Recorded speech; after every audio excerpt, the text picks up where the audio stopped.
ఈ స్వాతంత్రం తీసుకురావడానికి ఈరోజు ఈ స్వాతంత్ర దినోత్సవ వేడుకలు మనం జరుపుకోవడానికి ఎన్నో లక్షల మంది త్యాగ ఫలితమే ఈ యొక్క మన స్వాతంత్ర దినోత్సవం ఈ ఆగస్టు 15. మరి బ్రిటిష్ వాళ్ళు ఆ రోజు మన దేశాన్ని ఆక్రమించుకొని వాళ్ళు మనల్ని బానిసలుగా బానిసలుగా చూసి మనల్ని బ్రతకనివ్వకుండా అంటే ఎంత అన్యాయంగా మనల్ని పరిపాలించారో వారిని ఎదుర్కోవాలంటే ఆ రోజు మన దగ్గర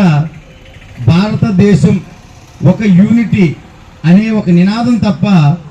ఆ రోజు మన దగ్గర ఎటువంటి అస్త్రాలు లేని టైంలో మన యొక్క పెద్దలు అల్లూరి సీతారామరాజు గారు, గాంధీ గారు, నెహ్రూ గారు, ఇలాగ వల్లభాయ్ పటేల్, ఇలాగ ఎంతోమంది త్యాగధనులు